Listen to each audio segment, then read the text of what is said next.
Okay, so my name's Burch. I'm currently a project manager for Rapid Construction. We're a heavy civil engineering firm out of Carson City, Nevada. I initially worked as a laborer, and then I also I was in high school at the time, I also got to come and intern a little bit in the office in the afternoons as a project manager and help go through schedules and put together budgets for the week.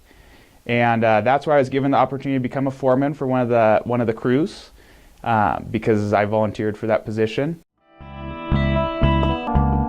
As a high school student, Burch began at Rapid Construction as a laborer, but worked his way up fast to his current role as project manager for the Carson City Freeway Beautification Project. And that entailed being in charge. I had to read plans and do layout for job site construction of rock mulch. And I also had to do material quantities, order materials, and communicate with our inspectors, our supervisors in the city. And I also coordinated with the public and did notice with the public for some of the streets we shut down and some of the other various work items that took place in the city streets.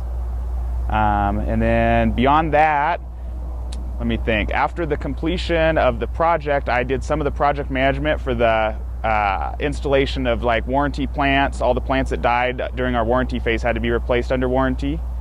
So I was in charge of coordinating that, ordering new plants, and going out with laborers in the field to replace that and work on any portions of the project that failed during our warranty and maintenance period. And I was also in charge of the maintenance of the landscaping, so cleaning up the leaves, helping with the weed control and mitigation, and all of that was involved. You see above me on the freeway, that is carried on throughout the project. There's several paintings throughout the project. And in order to accomplish that, we had to get some basket lifts. We had to send guys up in fall protection. There was existing signs on the concrete before we began.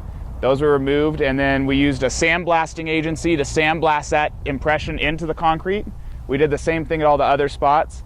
And then we hired a painting team. They came in, hand painted all of the paintings that you see there, and then they're all coated with a specialized anti-graffiti coating, which is actually it's a very, very non-porous surface coating. It's a clear coat, similar to a car, but it allows graffiti paint to be washed off immediately. So the military trucks you see behind me here, these are all hand painted. This was sandblasted into the concrete surface itself.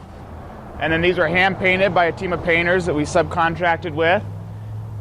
After the completion of these paintings, again, these were coated with the anti-graffiti coating, so it's very slippery. You actually can't walk up the surface. It's very slick to step on, almost like ice, and that's what prevents the graffiti paint from sticking to the surface when graffiti is performed in the area.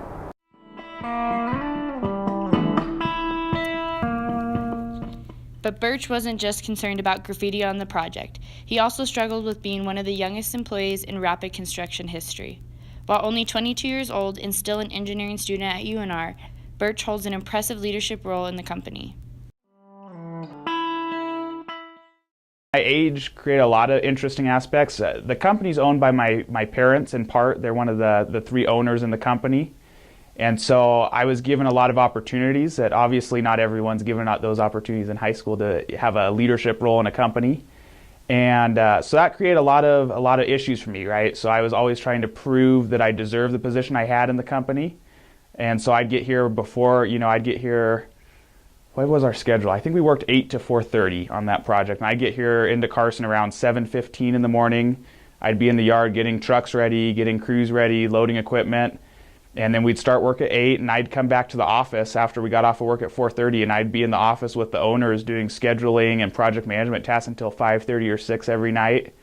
And that was obviously unpaid time. I was off the clock for that, trying to earn my position and demonstrate that I really wanted to be here. And so I see myself in the next 5 years, I'd like to work as an engineer. I'll be graduating this upcoming May as a civil engineer, and I'd like to go and work in engineering design, pursue a master's degree, and then I'd like to get into project management, probably in structures. I want to do structural engineering and do project management with that. So I think my construction experience has really been instrumental in my choices so far.